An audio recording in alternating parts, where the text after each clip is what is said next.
We've just walked into the sanctuary and we've come across a number of pens which are part of the boarding cattery. Yes, the first part that you see here is in fact a boarding cattery, and this is one of our major sources of funding.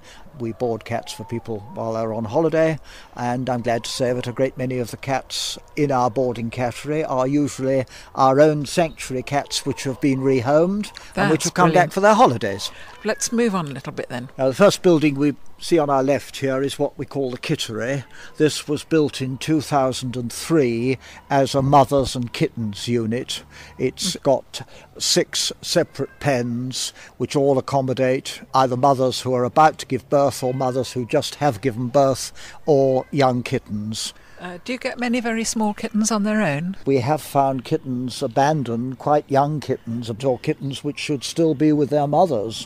What we see rather more of are kittens which have been taken from their mothers and rehomed when they're quite young, and when they start to grow up the people don't want them anymore. They've probably only got them as a plaything for the children or something of that kind, and once they start becoming rather more demanding they seek to give them up.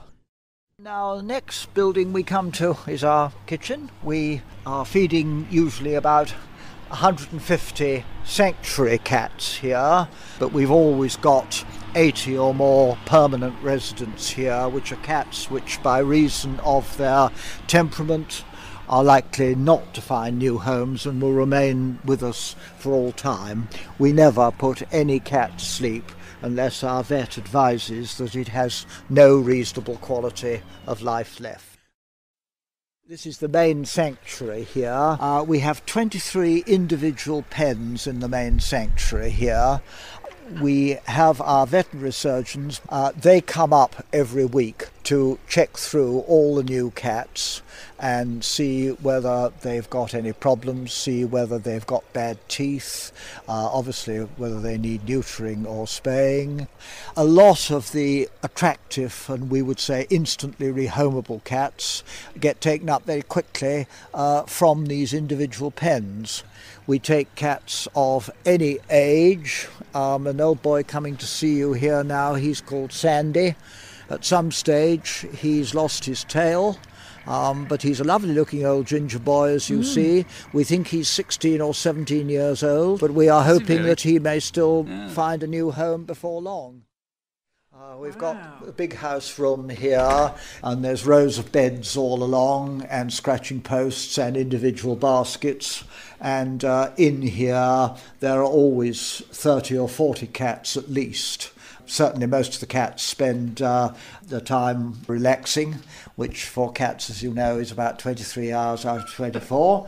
A lot of these cats have been with us some time. I mean, I can point out Beauty, that rather delightful little long-haired tortoiseshell there. She actually came, I remember she came to us from Ilford some 7 years ago, and she wasn't a young cat then, and she's been here ever since.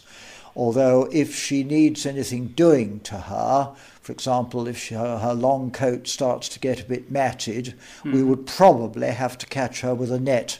Some of these cats have, as it were, although they've probably been born in a house, they've been turned out and they've gone wild and they've stayed wild. It's just an amazing quantity of cats all in one place. Yes, it probably is the largest number of cats you'll see in one place. I mean, we are the largest sanctuary of this kind anywhere, certainly in Mid and East Kent, and probably further afield.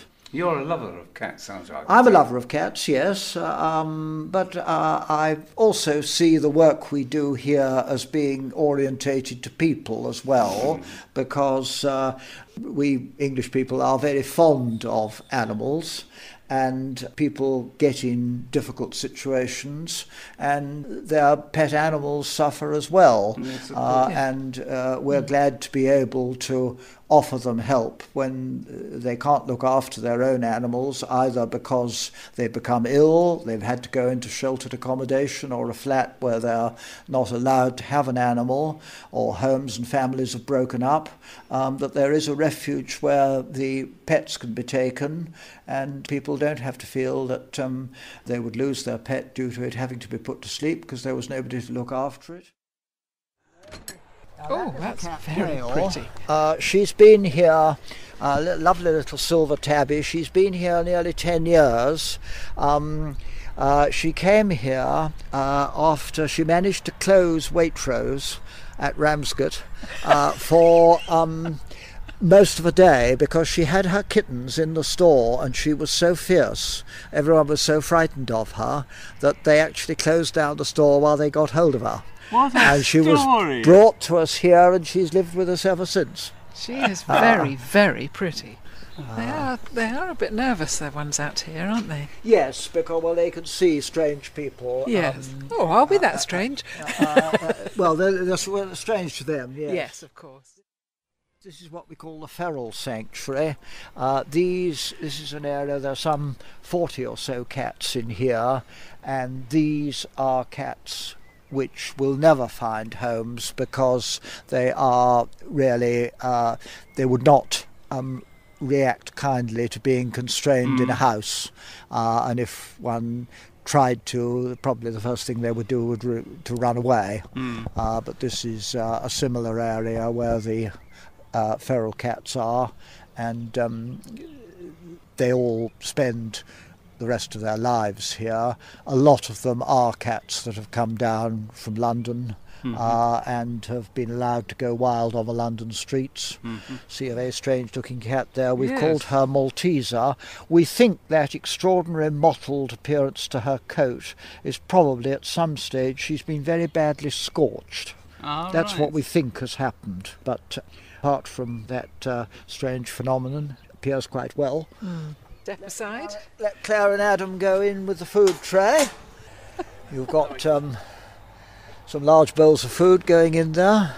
We feed wet food and dry food, and some of them, of course, have to be put into their individual pens to be fed.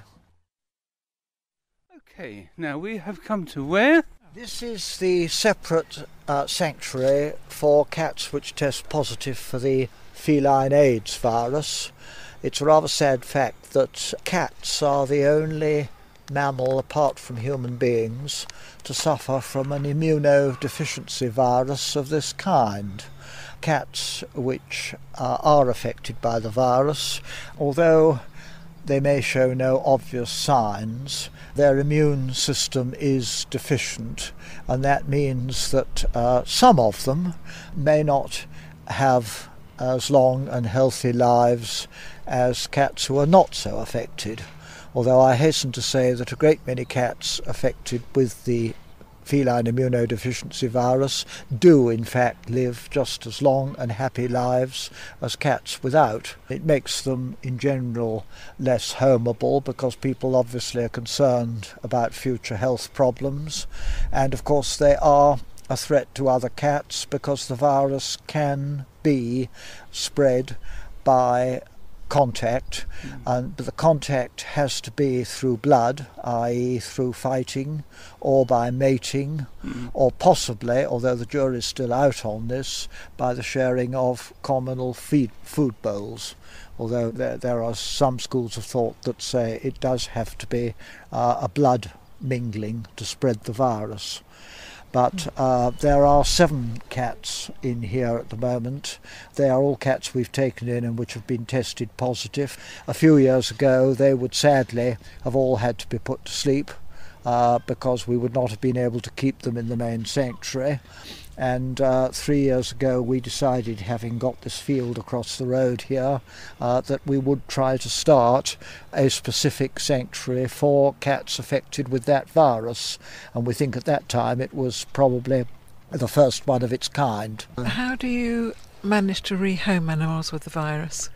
Simply, if people are prepared to accept them and can show they've got the necessary facilities, they can provide an adequate sized premises which are entirely enclosed while the cat has no contact with other cats. And you see we've got this nice area now stretching down to Lyminge Forest, and we're hoping in the not too distant future that we may be able to move our feral sanctuary, which you saw, across the road here, and then enlarge the main sanctuary behind the bungalow so that we can take in more cats there, because we are very conscious. We always have a waiting list here of people wanting to bring in cats, and we manage that waiting list as best we can, but there are times when we're under a great deal of pressure and we wish we had more space. Yes. And we hope that thanks to all the support we get from kind people, we hope that we may be in a position to provide that extra space in the not too distant future.